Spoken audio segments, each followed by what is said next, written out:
have Bulba here. So how's it going, man? Hey, So that was a pretty interesting game there, up against Virtus.Pro, ranked number one previously, or they were kind of tied, a three-way tie for first place in the Premier League. So how did you think going on into it? Like, what were you planning on doing, and did you feel it played out the way you intended? um, we know that Virtus.Pro they came back from that.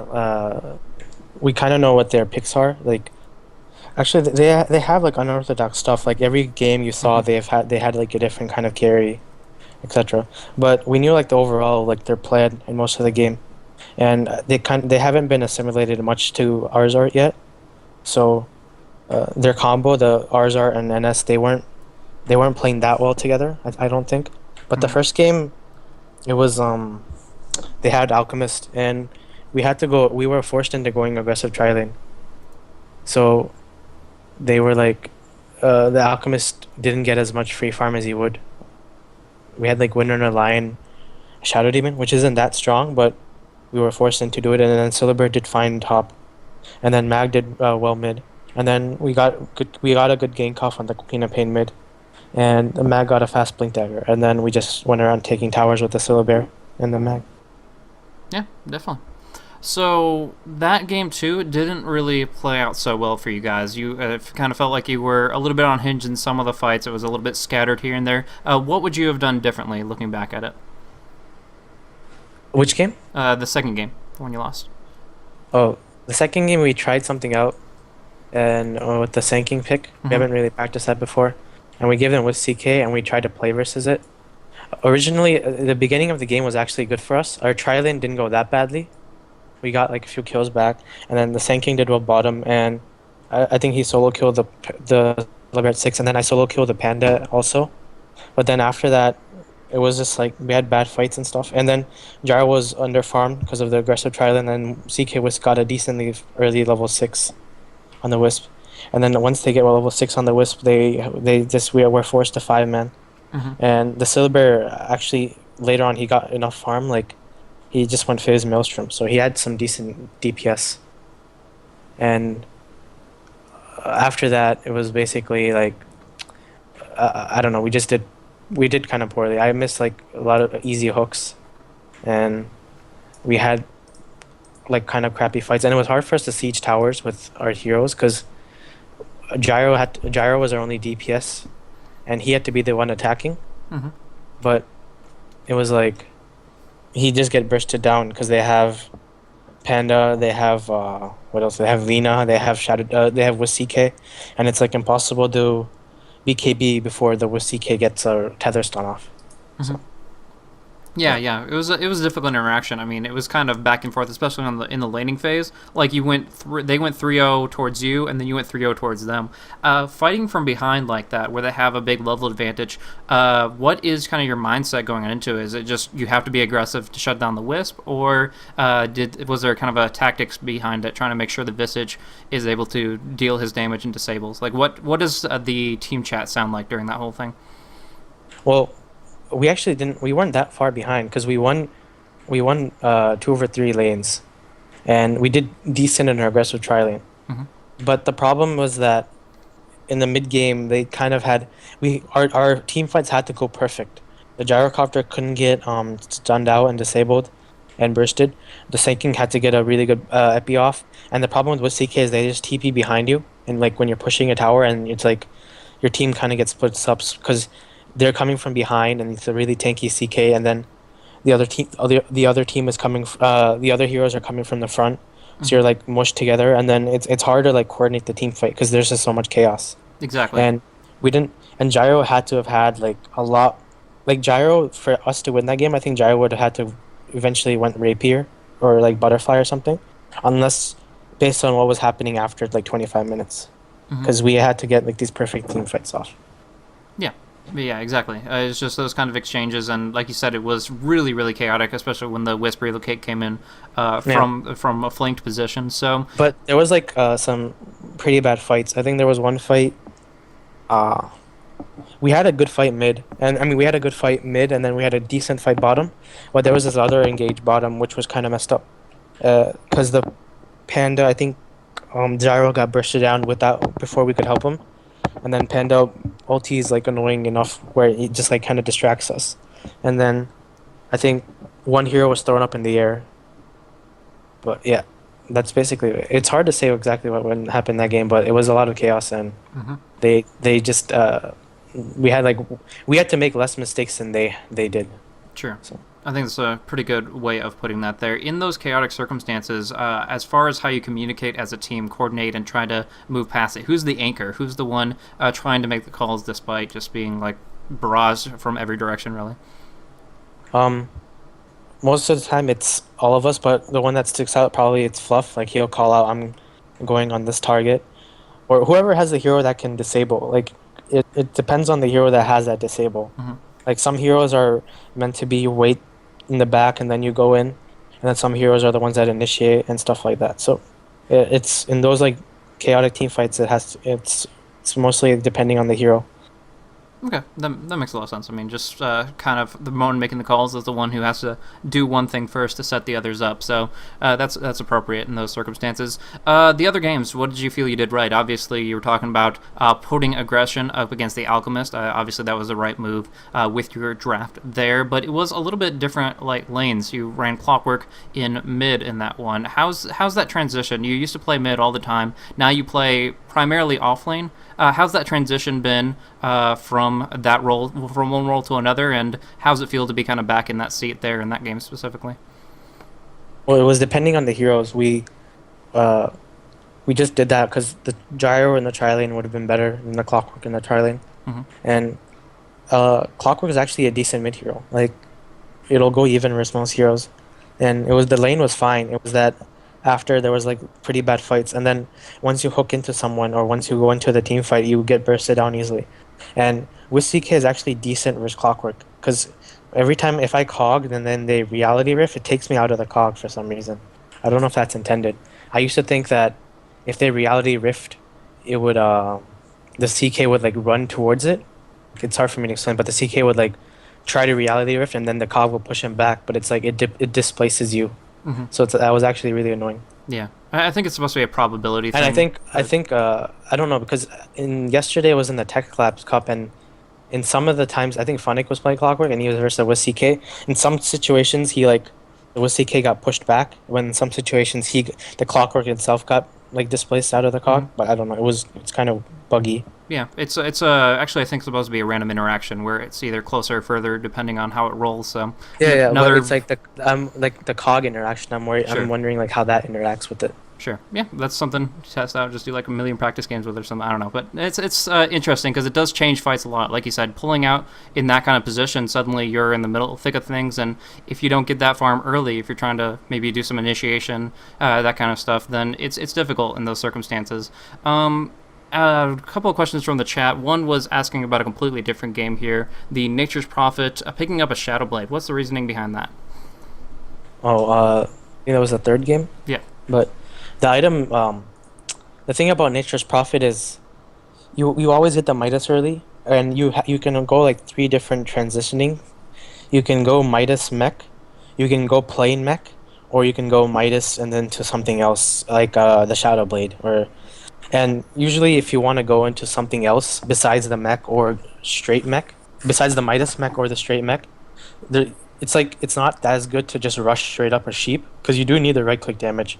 So the Shadow Blade gives Furion like a lot of right click damage because the item itself is really strong. It's really cheap.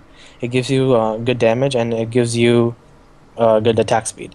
And the Lothar's is hit when you use it offensively. You can burst down a support really fast, and then once you get the sheep, you can actually like TP to a lane, and then you can TP to the side of the lane. Then you can like Lothar's in, and then you can sheep instead of like TPing on in front. So it's like harder for them to see you. And when you split push, you can TP out of the Shadow Blade. Like you don't lose your invis. So Mhm. it's a lot of That's a lot of like good things for the Furon. And that game we saw that the reason I didn't go mech that game was because we didn't want to straight up team fight them in a situation where Mag would get a really good RP off on all of us. We wanted to kind of like split push them, and then we wanted to pick people off because you have Bat Rider and Lion. Mhm. So after that, we just kind of just we just picked off the Ricky a lot, and then we had a good fight near our neutral camp, near our bottom rune, and then the Roshan fight was decent.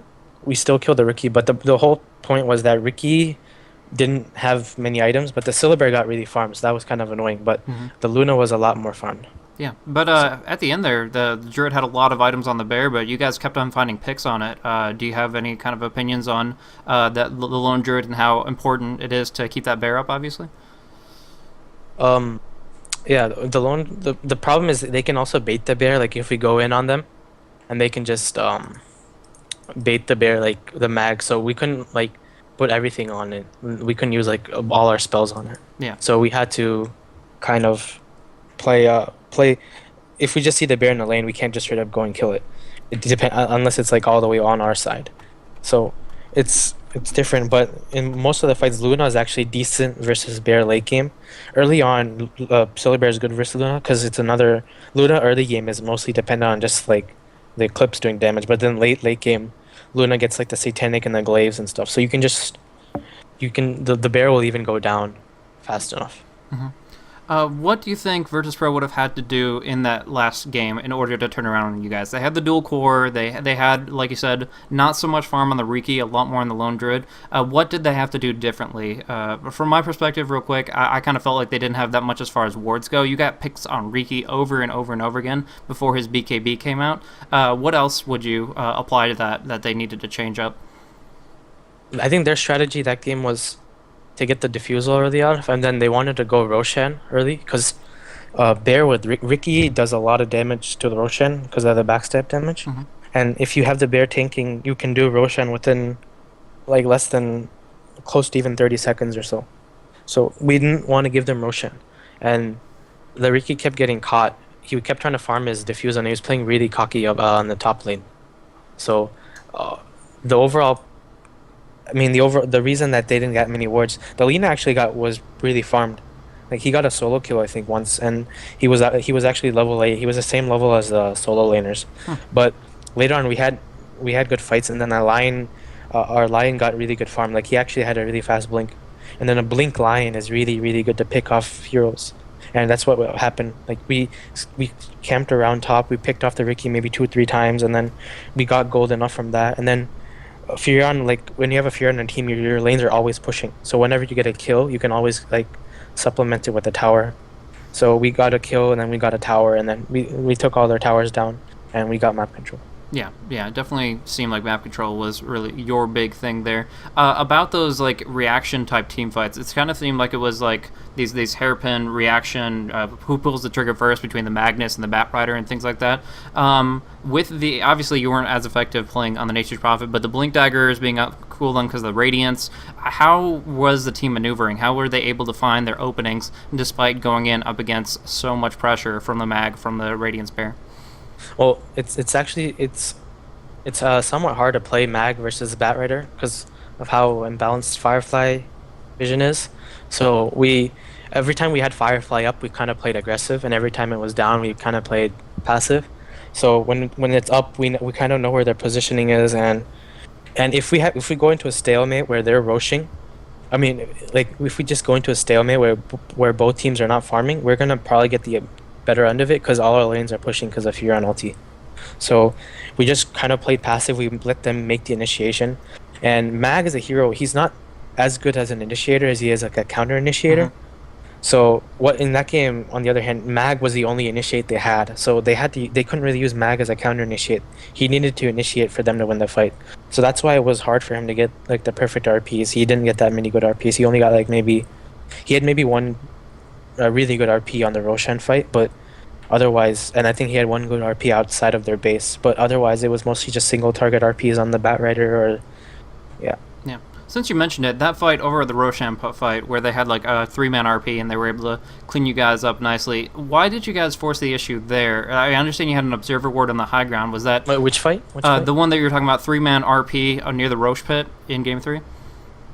Oh, we still came out ahead of that, I think. It was pretty close, but why did you guys force the issue on that specifically? Because Korak got a good initiate off, and then the Lion blinked in and hexed the Shadow Demon. So if the Shadow Demon is disrupted, I mean, if the Shadow Demon is hexed, he can't disrupt. Yeah. Sorry, if the Shadow Demon is hexed, he can't disrupt the Bat Rider or the Mag when they're when he blinks in, and the Mag, obviously when that happens, the Mag kind of counter initiates, Mhm. so that's why he got a good RP off. But Mike Mike lifted him up. Mike didn't lift him up as soon as he got, so the Mag actually should have died there. Oh. But yeah, but it's actually hard. There's this thing where if Bat Rider has a hero in the lasso, you can't Rubik lift it during the lasso. Oh. You have to wait after. So it's actually quite hard to time the Rubik lift right after the lasso. Yeah, I actually didn't So know about that interaction. That's weird. yeah, so the Mag it was like that in Dota 1 also. But the Mag couldn't get the Mag got the RP off regardless, and then it was really good for him because he got pulled into our entire team and we couldn't burst him down fast enough. So Yeah. that was basically what happened in that fight. But regardless, it wasn't that good for them. I don't think TC died. So Yeah, I think he was one of the few to live, but it just seemed like you kind of handed them the initiation there with that RP. The Batrider put him in a good spot, but it makes sense with that telekinesis thing, making it a little bit more difficult to chain your disables as you intended. It looked really good on paper, like jumping in, getting that hex, well, like you said, was really key. But yeah, obviously, it kind of played at least towards an even exchange. Either way, they did get the Roche out of it, and that was what I thought would have been a big deal. But again, you guys put so much pressure on Riki that it didn't seem to matter. Do you see heroes that got picked up in this last match, like Rikimaru, Sand King, Alchemist? Alchemist has kind of paved his own way, but like Rikimaru and Sand King, do you see them being more viable for more than just a pocket pick? Ricky's actually decent. Like I think we picked it versus NTH and it didn't go that well. But Hero, it's annoying to play versus. It's kind of like it mixes supports by sentry wards and stuff like that, and you kind of have to stick together because with a diffusal he can pick off like any hero in the game if they don't have a force staff or some way to get out of it. Yeah. Yeah. So I think like the pocket heroes usually like the Alchemist. The first game was kind of a pocket hero. I think because we had second pick. I think I forgot what we had for the first. Yeah, we had second pick the first game. So they uh, they uh they just took the Alchemist, and then we responded with I forgot what we responded with. It was like confusing. It was a while Yeah, back, but sure. so it's like those kind of like pocket picks. And Alchemist is actually a somewhat decent pocket pick because if you don't put pressure on him, he gets like 600 gold per minute at Yeah. 15 minutes or something. Yeah, it gets pretty ridiculous. But his Shadow Blade was really delayed, and obviously that was the whole intent to go down there and just make sure that he wasn't keeping his farm. I was checking his CS, and it was always behind the Windrunner. It was always just way lower than it should have been for as good of a carry as Illidan or Airman or whatever No, you guys are it's calling it's him. hard though because the Windrunner in the tri lane makes it so he can't CS. It's hard for him to CS, even though they were getting pulls and experience. The whole goal for that tri lane was just to limit his farm, Mhm. and we got that out of the end because he got a really slow Shadow Blade considering it was an Alchemist, like, and by the time he got it, it was too late for him to be effective with it. Yeah. Well, that pretty much just sums it up very nicely, at least for that game one, and we already talked about game 2 and 3 aplenty. So is there any other kind of clothing thoughts or shoutouts that you want to kind of go into before we conclude this interview? Just shout out to my team and the sponsors, Team Liquid, and then Barracuda, Razer, Twitch, and Shiny Things. Awesome. Awesome. Okay, well, that's it. Thanks for coming on, and good luck in your future matches. Congratulations on your win versus Virtus.Pro. Thanks a lot. Have a good day. See ya.